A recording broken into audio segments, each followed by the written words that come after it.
السلام علیکم ورحمۃ اللہ وبرکاتہ۔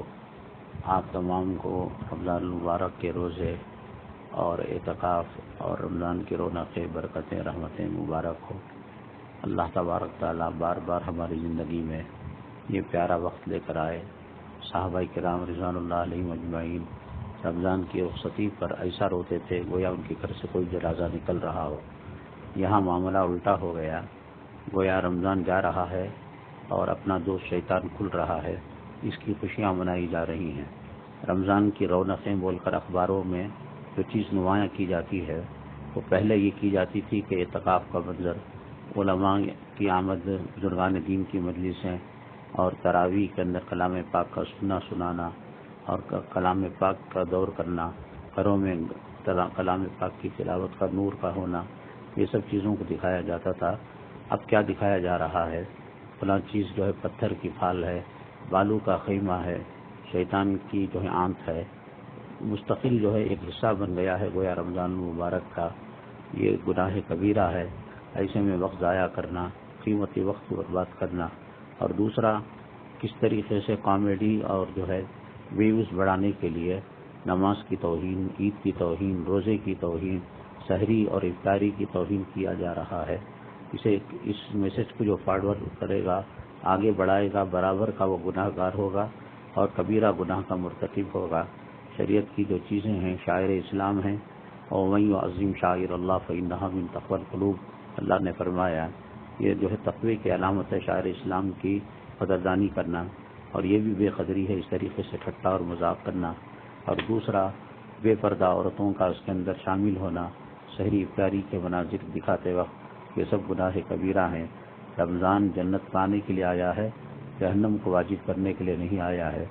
بہت ہوشیار رمضان المبارک کے بعد جو پکنک کے لیے جا کر رمضان کی عبادتوں کو ضائع کرتے تھے، فلم انڈسٹری والوں کو بھی معلوم ہے کہ رمضان کے اندر جو انہوں نے عبادتیں کی وہ الرجی اور انفیکشن کی وجہ سے وہ قے کر دیتے ہیں۔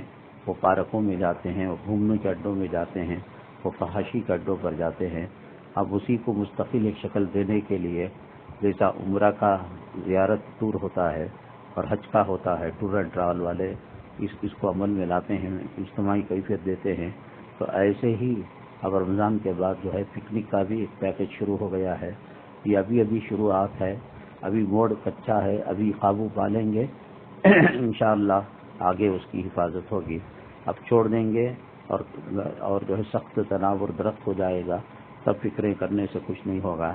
ابھی جو ہے بتائیں گے علماء کرام اس کی شرعی حیثیت کیا ہے اور اس کا مقام کیا ہے، اس سے کیا گناہ ہوتا ہے۔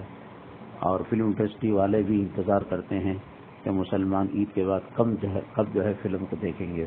ایک طرف مساجد کے اندر بیواؤں کا رونا، یتیموں کی سسکیاں آتی ہیں اور غریب جو ہے روتے ہیں، ماتم پیٹتے ہیں، اور دوسری طرف سب سے زیادہ فلم انڈسٹری کو سال بھر میں جو فائدہ پہنچاتے ہیں وہ عید کے بعد کی فلم دیکھ کر مسلمان پہنچاتے ہیں۔ برقع پوش خواتین لائن میں کھڑی بھی رہتی ہیں۔ بہرحال حالات بہت زیادہ خراب ہیں، فتنوں کا زمانہ ہے اور سخت آزمائش کا دور ہے۔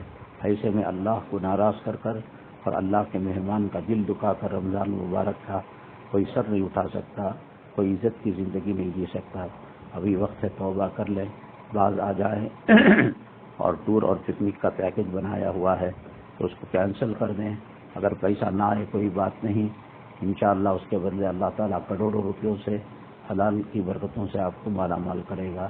اللہ تبارک تعالیٰ ہماری ٹوٹی پھوٹی عبادتوں کو قبول فرمائے اور غیروں کے جو فتنے ہیں اس سے بچنے کی اللہ تعالیٰ ہمیں توفیق نصیب فرمائے۔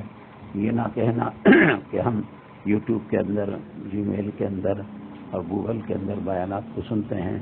دیکھیے کسی کے پیشانی پر نہیں لکھا ہوا ہے کہ یہ سچا متقی پرہیزگار اللہ سے ڈرنے والا عالم ہے۔